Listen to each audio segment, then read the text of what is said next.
This going on while the Hunter Biden laptop has now been exposed for exactly the crime scene that it is, and they're still going after Donald Trump, who wants to destroy the New World Order.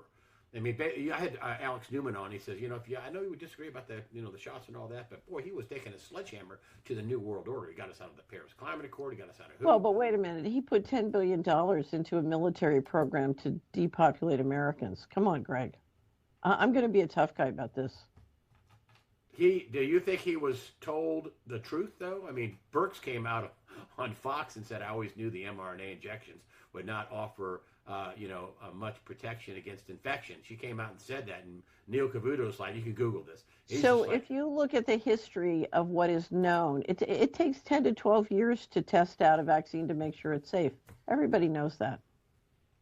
Come on. So, no.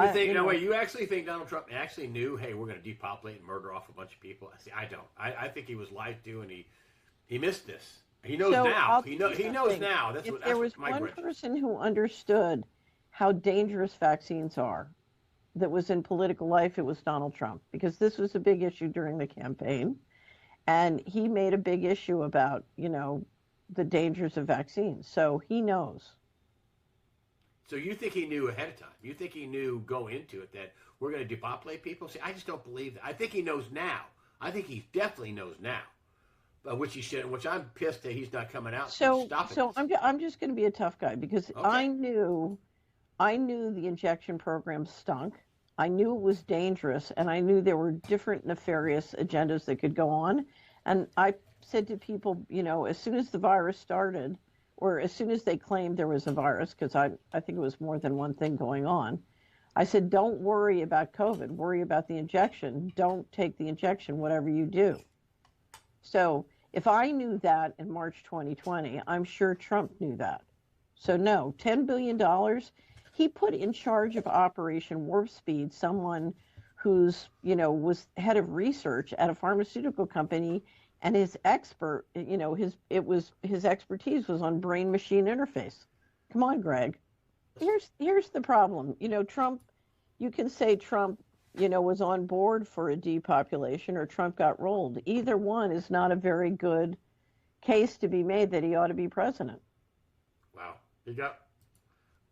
I just can't believe that he would say, sure, let's kill millions of people. I just have a hard time believing that, especially when Birx writes a book. But go back, then you're saying he's incompetent. Because if I knew what I knew, don't tell me I knew more than Trump. I just don't buy that.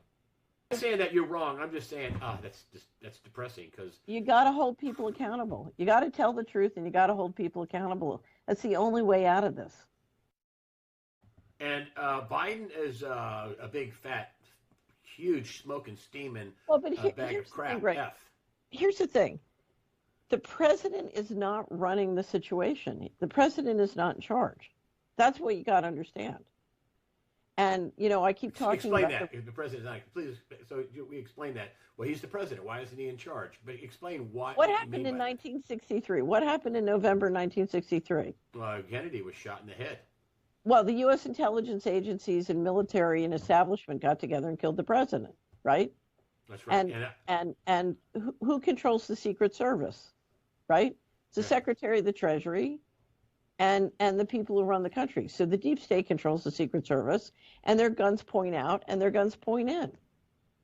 So, the president, in a highly centralized system, the president has very little power. Now, I've told you the red button story many, many times, but the moral of the story of the red button story, if you go to Solari or you go on the web, you can do a search for the red button story in my name and you'll pull it right up. But essentially what it says, everybody in America wants their check. And the way they get their check is to borrow more money and print more money. And so you've had a lot of popular support for the financial coup. And the reason is everybody wants their check. Now, you put the president in charge, you hit the population with massive amounts of propaganda, disinformation, entrainment. Suddenly they're screaming they want a vaccine, right? And you're Trump, and you feel cornered and squeezed by the fact that everybody wants their check. And the only way you can get their check is to be nice to the deep state and the central bankers. And the only way you can make them happy is to give them whatever the entrainment and TV has persuaded them they want.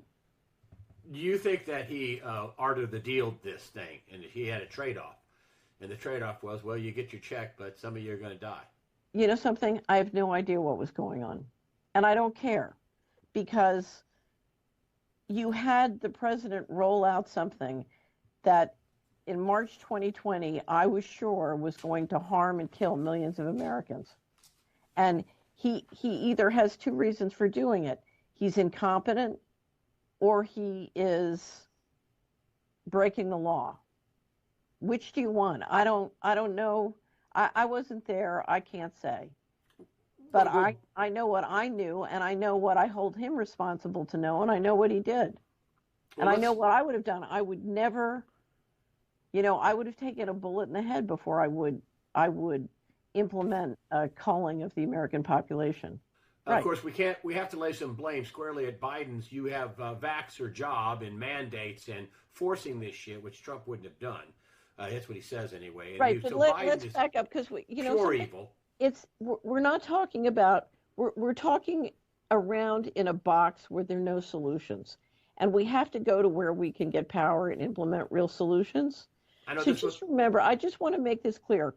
In October 2019, when everybody in America was being entertained by the teenage sex life of the Supreme Court nominee Kavanaugh, the House, the Senate, and the White House, Democrat and Republican, both sides of the aisle, got together and approved Statement 56 of the Federal Accounting Advisory or Standards Advisory Board, which said that they could keep secret books. That was everybody together. Okay? So there is no right versus left. There is no Trump versus Biden. There is a machine in control of a spending machine that is financed with our taxes and debt borrowed in our name that is being sold into our pension funds and into our retirement accounts. There is that machine, and that machine, to keep balancing the books, is implementing a depopulation plan. That is the reality that has to be faced, and changing the president won't matter. Come on, Greg.